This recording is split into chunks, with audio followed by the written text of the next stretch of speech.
Alright, I'd like to start this video by saying this is my first Java application that I've created, and there might be some flaws with it, but I plan to expand on it in the future. So, this is how it works. You go to Nexus and you download either the exe version or the .bat version, and then once you get them, I just pull them out into another folder, and when you go to launch it, you'll get this window because I'm new. So it'll say don't run.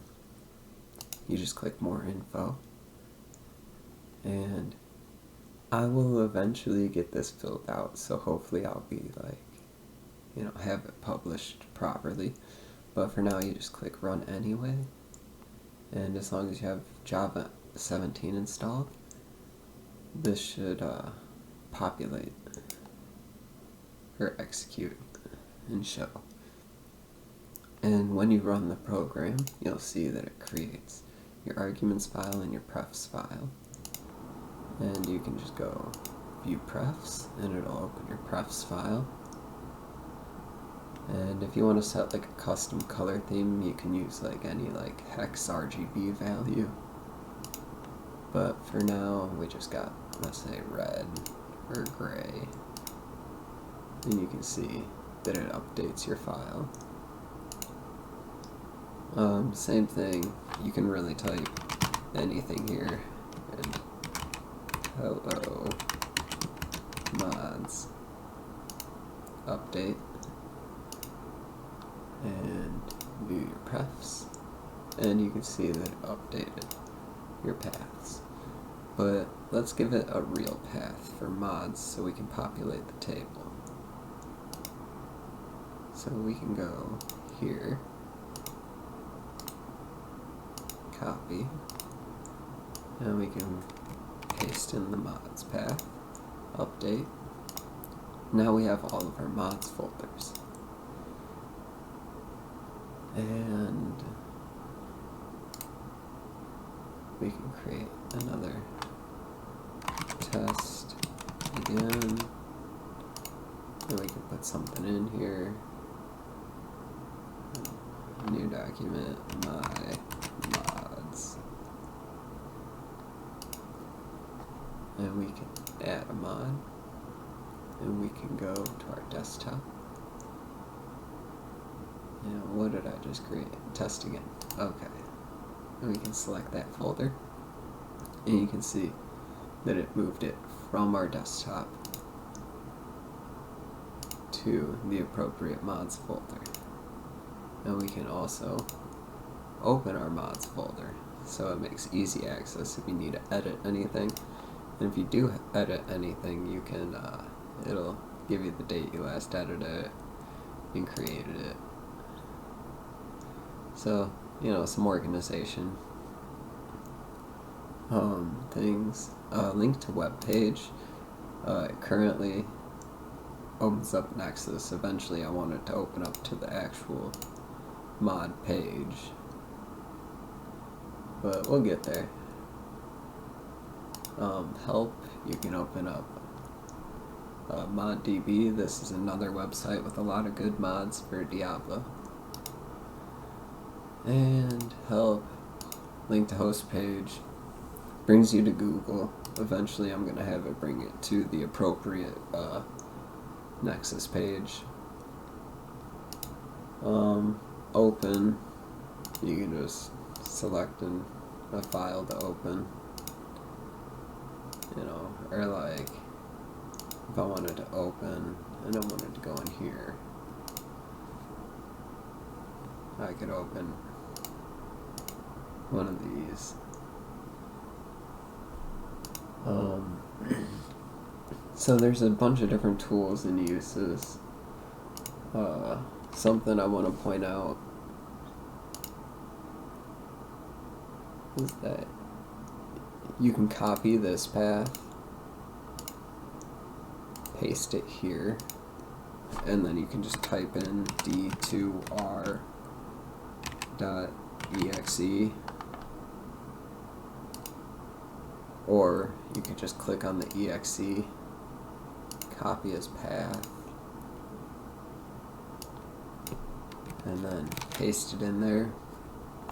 So there's a few validation things I gotta work on, like you have to delete these right now, but in the future you won't have to. And now we're getting over to this side. If I go to view, launch file, these are your arguments. So it's going to be this other file that was created, not your prefs file. And the way you do this is you can just add an argument. So you just type in, let's say, mods dash Diablo offline.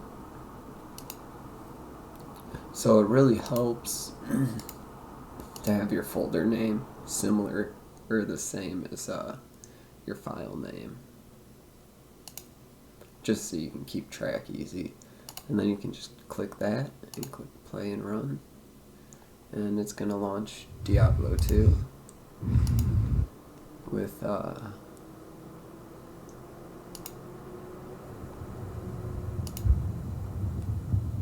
yeah, so you can't connect to online, so I think it's like an authentication thing, but this is now my modded game.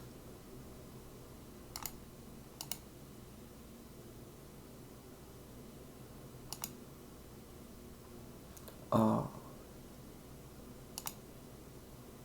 you know what, I think it was supposed to be dash mod Diablo off.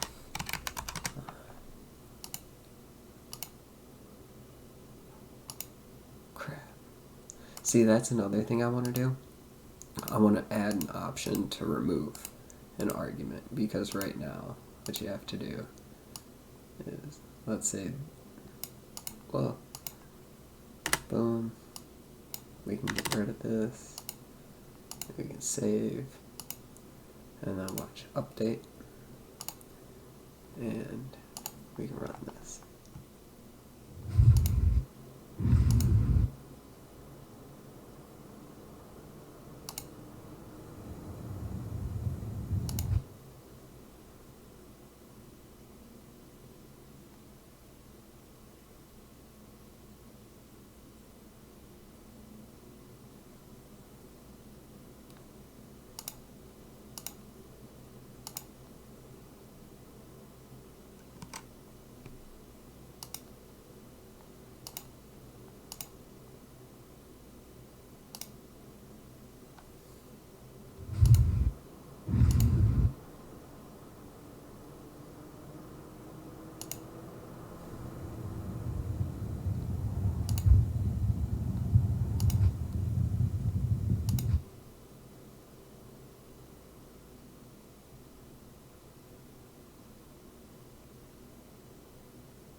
Okay, so you gotta see me play test it a little bit. Um, you're gonna need the dash mod extension to launch your, mod. Um, you can remove these just by opening your launch file and deleting them. Save. And you know about that. So boom. I don't know if you actually need to launch Diablo 2 first, but that could be the online issue thing that I was having. But I mean, it doesn't matter. Or well, I mean it matters. You don't want to play online with mods. You get in trouble probably. But yeah, I think this is pretty cool. I think it's going to be an easy way to switch between a bunch of Diablo mods. Main online. That's just my filters, for items. So, alright, so yeah, once I click update again, it removes the launch argument.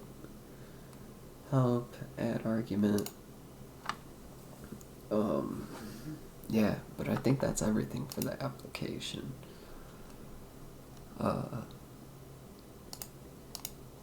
And now we can look at the code a little bit. Oh, but before we look at the code, I want to show you the jar. Oh, and if anything ever messes up, you can always just delete these, and it'll regenerate new ones.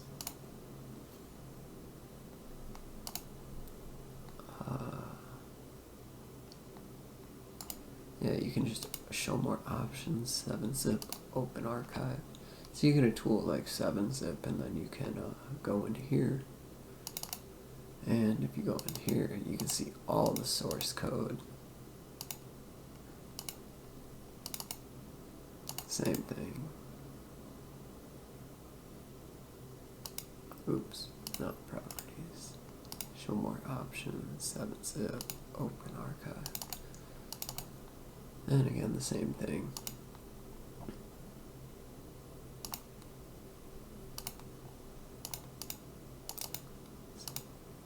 So it's whichever you prefer. I plan to get it up on GitHub here eventually too. This is the code. So this just starts the program, and then it comes over here, and it actually runs this. And then it creates the application. Now there's like a lot of like inefficiency in here and stuff, but it'll get better over time.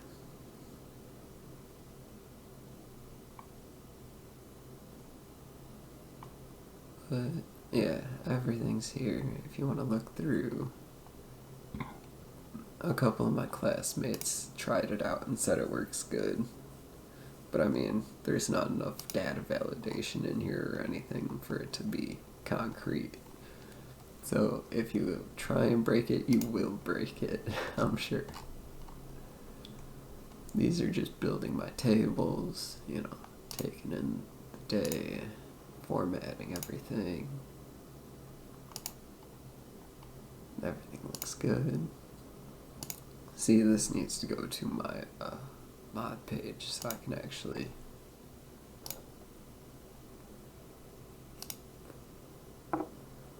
go here.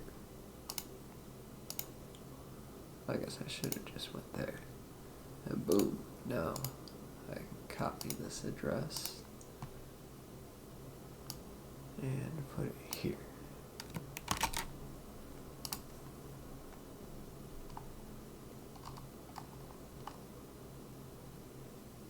And then I should probably go back to my bar control. Change Google.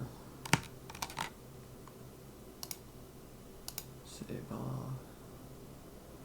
Then I run my application. Just to test. Link to host page. Perfect. And link to web page. Perfect. But yeah, if you have any questions, I can try and go over a few things with you. This right here is just the code for adding an argument. I have everything labeled pretty easily to follow.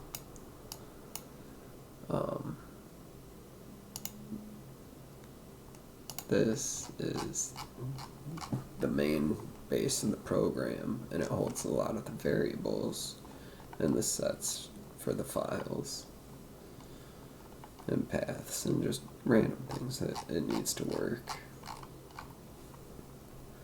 I should build like a constructor for it and like make it super efficient, but that's down the road. Argue control, we just went over that. It goes over that little argument page right here. The bar goes over the bar. Left side goes over the left side. And this is the constructor for the table. So left goes with left, right goes with right, and argument and bar go with their respective parts. This is the icon. This is the cool picture. These are just the displays. You can open the scene builder, check them out, see how I built them. So I built each one as its own thing, and then I just included them to the main. Yeah, if you have any problems, let me know. Hopefully this helped you guys out.